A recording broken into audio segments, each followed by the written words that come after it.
পুজোর আগে পার্লারে গাদা গাদা টাকা খরচা না করে বাড়িতে ম্যানেজেবল হেয়ার বানাতে চাও, তাহলে আজকের ভিডিওটা পুরোটা দেখতে থাকো। নমস্কার, আমি মাম। আমার চ্যানেলে তোমাদের আরো একবার জানাই স্বাগত। আমার চুলটা এরকম থেকে আমি অনেকটা ট্রান্সফর্ম করে এইভাবে এনেছি, কিন্তু ন্যাচারালি পার্লারে না গিয়ে। চলো কিভাবে করলাম তোমাদের সাথে শেয়ার করি। যেদিন হেয়ার প্যাকটা চুলে অ্যাপ্লাই করবে ঠিক তার আগের দিন রাত্রে হাফ চামচ কালো জিরে, হাফ চামচ মেথি আর এক মুঠো চাল নিয়ে জলে ভিজিয়ে রাখবো।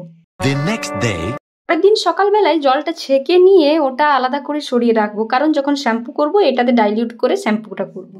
আইস ওয়াটারে আছে প্রচুর পরিমাণে অ্যামিনো অ্যাসিড আর প্রোটিন, যেটা তোমার চুলকে অটোমেটিক একটা ন্যাচারাল গ্লো দেবে। এবার নিয়ে নেব কিছু কারি পাতা। কারি পাতার মধ্যে আছে প্রচুর পরিমাণে অ্যান্টি অক্সিডেন্ট, যেটা তোমার চুলকে পোড়া থেকে রোধ করবে। আর তারপরে নেব কিছু নিম পাতা। নিম পাতার মধ্যে আছে অ্যান্টি ফাঙ্গাল আর অ্যান্টি ব্যাকটেরিয়াল প্রপার্টি, যেটা তোমার চুলের খুশকিকে রোধ করবে। সব জিনিসগুলো মিশিয়ে আমি এবার সিদ্ধ করে নেব, যতক্ষণ না পর্যন্ত চালটা পুরোপুরি সিদ্ধ হয়ে আসে। চুলের যে কোনো সমস্যার সমাধানের জন্য এই হেয়ার প্যাকটা একবার ট্রাই করে দেখো, দিয়ে কমেন্টে আমাকে জানিও।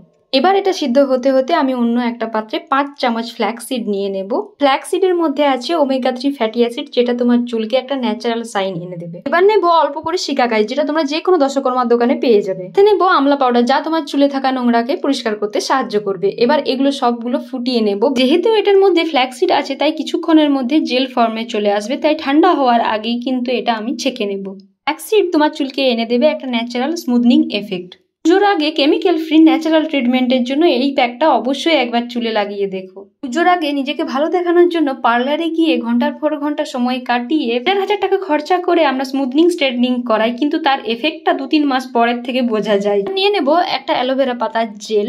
তোমাদের কাছে ফ্রেশ অ্যালোভেরা না থাকলে তোমরা যে কোনো বাজার চলতি অ্যালোভেরা জেলও ইউজ করতে পারো। অ্যালোভেরা এমন একটা জিনিস যেটা একাই চুলকে সমস্ত প্রবলেম থেকে দূরে রাখে। আমি মিক্সিতে ব্লেন্ড করে নেব যাতে ছেঁকে নিতে সুবিধা হয়। অ্যালোভেরা চুলের স্ক্যাল্পকে ময়শ্চারাইজ করে, খুশকি কমাতে সাহায্য করে, চুল পড়া রোধ করে, ন্যাচারাল সাইন এনে দেয়। এগুলো রেডি করতে করতে এদিকে চালটাও সিদ্ধ হয়ে আসবে। এটা নামিয়ে ঠান্ডা করে নেব, তারপর মিক্সিতে ব্লেন্ড করে ছেঁকে নিতে হবে। সবকিছু কিন্তু অবশ্যই ছেঁকে নিয়েই ইউজ করতে হবে, না হলে চুলে আটকে যাবে এগুলো। এই প্যাকটা একবার ইউজ করার পরই চুল পড়া কতটা কমে যাবে সেটা নিজেরাই দেখতে পাবে। সবশেষে আমি আরেকবার মিক্সিতে ব্লেন্ড করে নিয়েছি, যাতে সব জিনিসগুলো একসাথে মিশে যায়। লাস্টে একটা পাতিলেবুর রস নিয়ে মিশিয়ে নেব। আর ভালো রেজাল্ট পেতে 15 দিন অন্তর একবার ইউজ করতে পারো। এবার যে ওয়েস্টটা বেরোলো সেটা ফেলে না দিয়ে আমি গাছের গোড়ায় দিয়ে দেবো, অবশ্যই ঠান্ডা করে দেবো। এবার চুলটা ভালোভাবে আঁচড়ে ট্যাঙ্গেল ফ্রি করে নিয়ে দুটো সেকশনে পার্ট করে নিয়েছি। পার্ট করে করে সেকশন ওয়াইজ আমি লাগাচ্ছি একদম স্ক্যাল্প থেকে নিচ পর্যন্ত, তোমরা দেখতেই পাচ্ছ ভিডিওতে। আমার লাগানো কমপ্লিট হয়ে গেছে। এবার 1 ঘন্টা রাখার পর আমি চুলটা ওয়াশ করে চলে এসেছি। আরও এখনো কিন্তু প্রসেসটা কমপ্লিট হয়নি। এবার যেহেতু মেথি ছিল চুলটা একটু ড্রাই লাগবে প্রথমে, তারপর কিন্তু আমি রাত্রেবেলায় ভালোভাবে তেল লাগিয়ে রেখেছিলাম। তারপরের দিনে কিন্তু রেজাল্টটা খুব ভালো আসবে। অবশ্যই একবার ট্রাই করো, আমাকে কমেন্টে লিখে জানিও কেমন রেজাল্ট পেয়েছো। ভিডিওটা ভালো লাগলে একটা লাইক আর চ্যানেলটা সাবস্ক্রাইব করতে ভুলো না। চলো আজকের মতো বাই।